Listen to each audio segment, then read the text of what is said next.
حضرت عبداللہ واحد بن زید رحمۃ اللہ علیہ فرماتے ہیں کہ ہم لوگ ایک مرتبہ کشتی میں سوار جا رہے تھے۔ ہوا کی گردش نے ہماری کشتی کو ایک جزیرے میں پہنچا دیا۔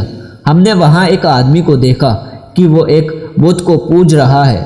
ہم نے اس سے پوچھا کہ تو کس کی پرستش کرتا ہے؟ اس نے اس بت کی طرف اشارہ کیا۔ ہم نے کہا تیرا معبود خود تیرا بنایا ہوا ہے۔ بے شک ہمارا معبود تو وہ ہے جو مشرق سے سورج کو نکالتا ہے اور تمام مخلوقات پر حکومت کرتا ہے۔ اس نے کہا تم کس کی عبادت کرتے ہو؟ ہم نے کہا اس اللہ کی جس کا عرش آسمان کے اوپر ہے، اس کی گرفت زمین پر ہے، اس کی عظمت اور بڑائی سب سے زیادہ ہے۔ کہنے لگا تمہیں اس پاک ذات کا علم کس طرح ہوا؟ ہم نے کہا اس نے ایک رسول صلی اللہ علیہ وسلم قاصد ہمارے پاس بھیجا جو بہت قریب اور شریف تھا۔ اس رسول صلی اللہ علیہ وسلم نے ہمیں یہ باتیں بتائیں۔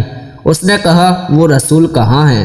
ہم نے کہا کہ اس نے جب پیام پہنچا دیا اور اپنا حق پورا کر دیا تو اس مالک نے اس کو اپنے پاس بلا لیا تاکہ اس کے پیام پہنچانے اور اس کو اچھی طرح پورا کر دینے کا صلہ و انعام عطا فرمائے۔ اس نے کہا کہ اس رسول صلی اللہ علیہ وسلم نے تمہارے پاس کوئی علامت چھوڑی ہے؟ ہم نے کہا اس مالک کا پاک کلام ہمارے پاس چھوڑا ہے۔ اس نے کہا مجھے وہ کتاب دکھاؤ۔ ہم نے قرآن پاک لا کر اس کے سامنے رکھا۔ اس نے کہا میں تو پڑھا ہوا نہیں ہوں، اس میں سے مجھے کچھ سناؤ۔ ہم نے ایک سورت سنائی۔ وہ سنتے ہوئے روتا رہا یہاں تک کہ وہ سورت پوری ہو گئی۔ اس نے کہا اس بات پر کلام والے کا حق یہی ہے کہ اس کی نافرمانی نہیں کی جائے۔ اس کے بعد وہ مسلمان ہو گیا۔ ہم نے اس کو اسلام کے ارکان اور احکام بتائے اور چند سورتیں قرآن پاک کی سکھائیں۔ جب رات ہوئی عشاء کی نماز پڑھ کر ہم سونے لگے تو اس نے پوچھا کہ تمہارا معبود بھی رات کو سوتا ہے؟ تو ہم نے کہا کہ وہ پاک ذات حیّم قیوم ہے، وہ نہ سوتا ہے اور نہ اس کو اونگ آتی ہے۔ وہ کہنے لگا تم کس قدر نالائق بندے ہو کہ آقا جاگتا رہتا ہے اور تم سو جاتے ہو۔ اس کی بات سے بڑی حیرانی ہوئی۔ جب ہم جزیرے سے واپس ہونے لگے تو وہ کہنے لگا کہ مجھے بھی اپنے ساتھ لے چلو تاکہ میں دین کی باتیں سیکھوں۔ ہم نے اسے اپنے ساتھ لے لیا۔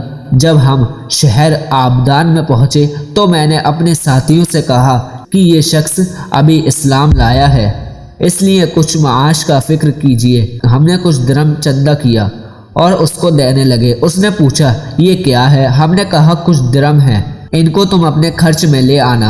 کہنے لگا لا الہ الا اللہ، تم لوگوں نے مجھے ایسا راستہ دکھایا جس پر خود بھی نہیں چلتے۔ میں ایک جزیرے میں تھا، ایک بت کی پرستش کرتا تھا، خدا پاک کی پرستش بھی نہیں کرتا تھا۔ اس نے اس حالات میں بھی مجھے ہلاک نہیں کیا، حالانکہ میں اس کو جانتا بھی نہ تھا۔ وہ اس وقت مجھے کیوں ضائع کر دے گا جبکہ میں اس کو پہچانتا بھی ہوں، اس کی عبادت بھی کرتا ہوں۔ 3 دن کے بعد ہمیں معلوم ہوا کہ اس کا آخری وقت ہے، موت کے قریب ہے۔ ہم اس کے پاس گئے، اس سے پوچھا کہ تیری کوئی حاجت ہو تو بتا۔ کہنے لگا کہ میری تمام حاجت ہیں اسے پاک ذات نے پوری کر دی، جیسے تم لوگوں کو جزیرے میں میری ہدایت کے لیے بھیجا تھا۔ شیخ عبداللہ واحد رحمۃ اللہ علیہ فرماتے ہیں کہ مجھے اچانک نیند کا غلبہ ہوا، میں وہی سو گیا تو میں خواب میں دیکھا ایک نہایت سرسبز باغ ہے، اس میں ایک نہایت نفیس قبہ بنا ہوا ہے، اس میں ایک تخت پر ایک نہایت حسین لڑکی ہے، اس جیسی خوبصورت اور کبھی کسی نے نہ دیکھی ہو۔ یہ کہہ رہی ہے خدا کے واسطے اس کو جلدی بھیج دو، اس کے اشتیاق میں میری بے قراری حد سے بڑھ گئی ہے۔ میری آنکھ کھلی تو اس نو مسلم کی روح نکل چکی تھی۔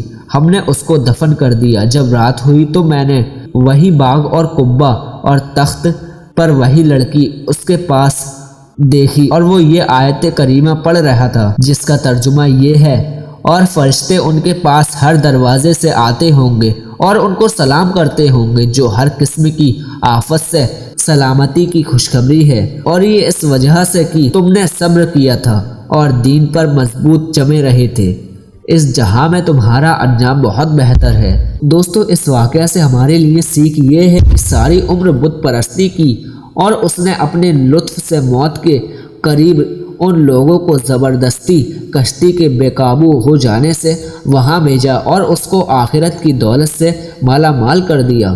بے شک اللہ جو چاہے وہ کر سکتا ہے۔